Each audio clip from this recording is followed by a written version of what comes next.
श्रीमन्नारायण नारायण हरि हरि ओम। श्रीमन्नारायण नारायण हरि हरि ओम। श्रीमन्नारायण नारायण हरि हरि ओम।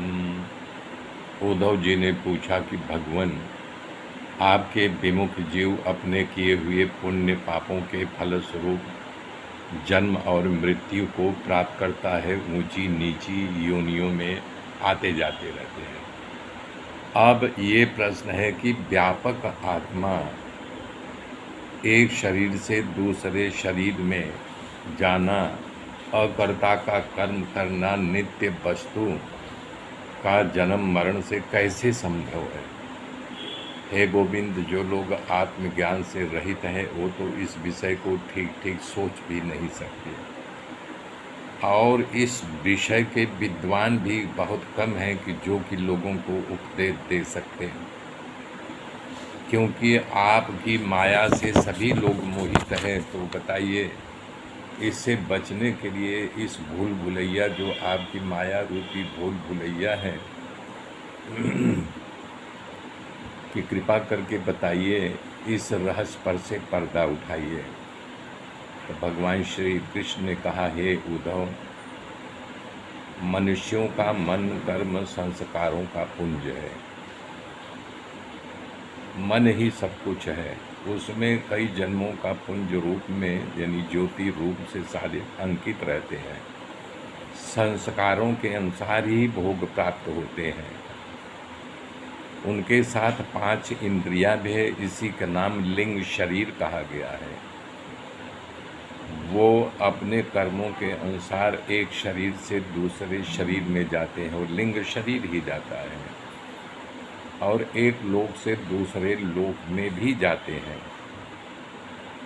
तो उसी लिंग शरीर में अहंकार पैदा होता है, मैं तो ये शरीर हूँ। तो उनको बोध होता है कि मैं शरीर में आ गया हूँ। तब उसे अपना आना जाना समझ लेता है, वैसे ही प्रतीत होने लगता है। जैसा वो समझता है वैसे ही उसे भासने लगता है।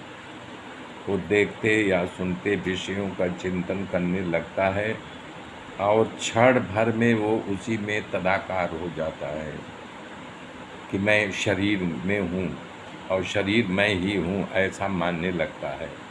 धीरे धीरे उसकी पूर्व की जो स्मृति है वो क्षीण होने लगती है। पूर्व में क्या था, कहाँ था, कैसे था, किस शरीर में था, वो धीरे धीरे भूलने लगता है। उसे देवादि शरीरों से इतना अभिनिवेश यानी तल्लीनता, इतनी तल्लीनता आ जाती है कि वो अपने पूर्व शरीर की याद ही नहीं रहती। जो शरीर पा गया है उसी को अपना मानने लगता है, और पूर्व शरीर की याद धीरे धीरे धीरे धीरे भूल जाती है।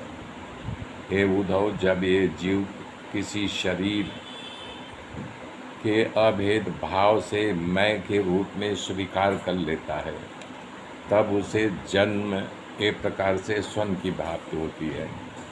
कि जो आत्मा के पहचान लेता है, तो जैसे स्वप्न में आदमी देखता है वैसे ये स्वप्न की बात उसको आभास होने लगता है कि मैं यानी सर्वेश्वर हमारे इस शरीर की रचना करता है, वही इसे देख रहे हैं, जिला रहे हैं, खिला पिला रहे हैं, गति कर रहे हैं, धर्म अधर्म कर रहे हैं, दुख सुख दे रहे हैं, और ये नया शरीर को अपना ही शरीर समझ लेता है।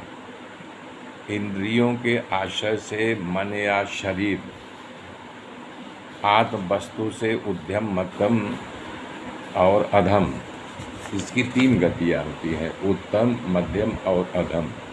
इन 3 गतियों के अनुसार अपने शरीर की गति देता रहता है, और इस प्रकार से एक कर्म से दूसरे कर्म से 24 घंटे आप कर्म करते, न चाहते हुए भी बलात् ईश्वर आपसे कर्म कराता ही रहता है। इस कर्म को वही आपको समझा जा सकता है जिसे इस ज्ञान की प्राप्ति हो चुकी है।